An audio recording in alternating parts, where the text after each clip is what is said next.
I just got my hands on a copy of the 20th Anniversary Macintosh Experience CD. Now this CD was released in 1997 to Apple employees and distributors alongside the release of the 20th Anniversary Macintosh computer.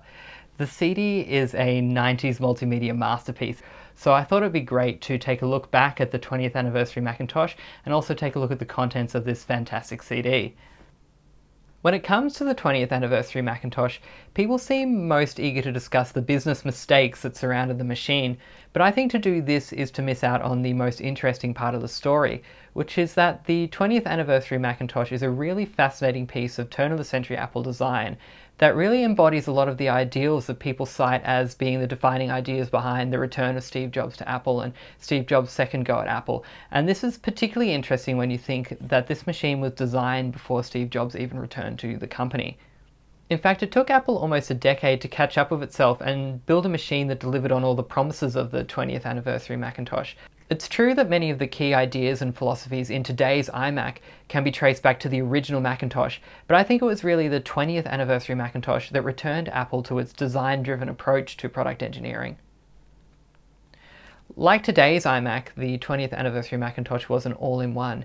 It was Apple's first desktop to include a flat panel display. It was their first desktop to use a trackpad, much as Apple has come to rely on the Magic Trackpad in the post-iOS world. It was also their first computer with a side-loading drive, a super drive, although in this instance it was a floppy drive, not a CD or DVD drive. The similarities between the modern iMac and the 20th Anniversary Macintosh are especially striking in this picture of a prototype from Jonathan Zulfi's book Iconic. Here the prototype has a very similar sort of colour scheme, external appearance to today's iMac.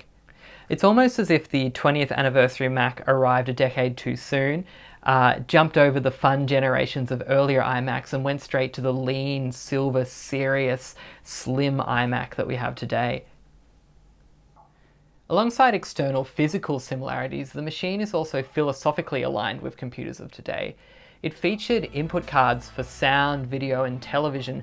This was a kind of clumsy first attempt at the media computing hybrid that we enjoy today, which really became a reality with Apple's digital hub strategy in the early thousands and with the streaming media that we all know and love. The delivery method on the 20th Anniversary Macintosh is old school, but the idea is the same, that your computer would become your access point to all media. Now, speaking of media, I just love the design of these 90s interactive multimedia presentations. I know it's a strange thing to love, but I just really love them. There's something so exciting about the sense that you get of the designers exploring this new creative medium and trying to like figure out as many fun things that they could do with it as possible. And this CD really pulls no punches. Anytime there's an opportunity for QuickTime VR, you get one. Anytime there's an opportunity for overuse of Photoshop blend modes themselves, are like relatively new thing, you get that. Anytime they can put in a diagram, you get that. Anytime you get some interaction, you get that. They even built a virtual 20th Anniversary Macintosh, which you can simulate screen brightness dimming on. You can change a few tracks on the radio. You can eject the CD, put a CD in virtually, and you can even play the original Apple 1984 Macintosh commercial. It's just hilarious. But unfortunately, they didn't put like a miniature version of ClarisWorks or anything like that in there, so you can't use it for any serious computing. The designers really went overboard here. It's fantastic, and they even include credits on the CD, which are longer than some credits for some indie films, I would imagine. They list every person who worked on the CD, every person who worked on the 20th Anniversary Macintosh, every piece of software they used to make the CD, every computer, every piece of hardware. They even list the power drill they use. The disc features a gallery dedicated to the history of Apple's product design. It goes way back to the start and features the wooden sort of homemade cases on the Apple I, and it runs through the tenures of Jerry Manick, Hartmut Esslinger at Frog Design, and Robert Brunner. The CD also features several prototype designs for the 20th Anniversary Macintosh itself. Now, these were originally put forward by Robert Brunner and a few others in the group, and then handed off to Jony Ive and the other members of the Apple Industrial Design Group to refine further. This handoff is really symbolic of what happened with the entire Industrial Design Group at Apple after Robert Brunner left and Jony Ive took control. Unfortunately, these pictures are all of the very low quality you would come to expect from a 1997 multimedia presentation.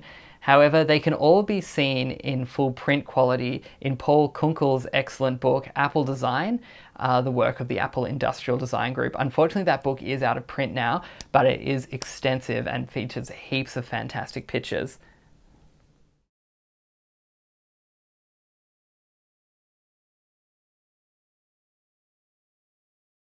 Of course, Jony Ive is far more qualified than I am to talk about the 20th Anniversary Macintosh, so what I'll do now is I'll play the full interview with Jony Ive that's found on the disc.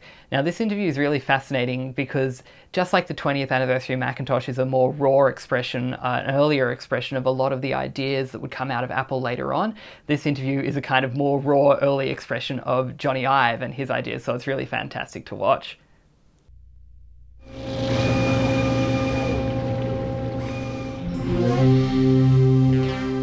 So if you imagine an object that is a television, that's a radio, that's a computer, whatever computer means. You imagine an object that has an incredible sound system. You imagine all of those functionalities, all of those technologies, you imagine them converging into one object. What should that object be? What on earth should it look like? One of the things that I think is really striking about the product are the colors that we've used, the materials and the finishes. So those range from fabric on the speaker through to leather on the palm rest. Even the subwoofer that normally lives on the floor actually has a large rubber component on the top. We really also wanted to design a product that would fit into environments, into personal environments, much better than traditional solutions have done.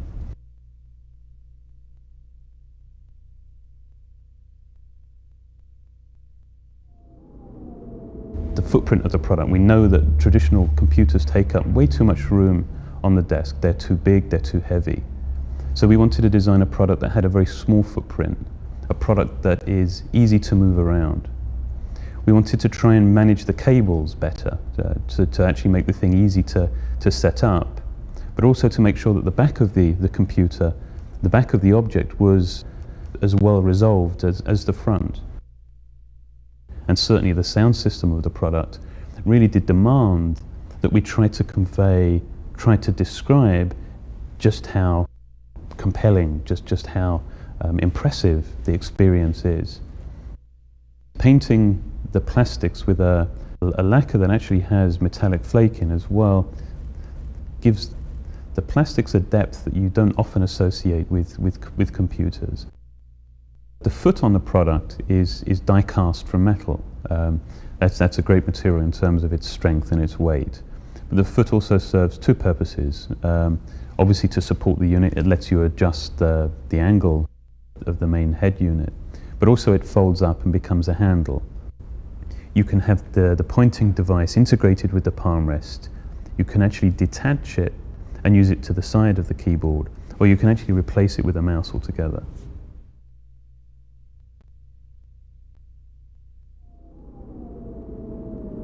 The 20th Anniversary Macintosh, I think, really describes a whole new product type. And while it doesn't have answers for all the questions it asks, I think it's a consequential, it's an important product.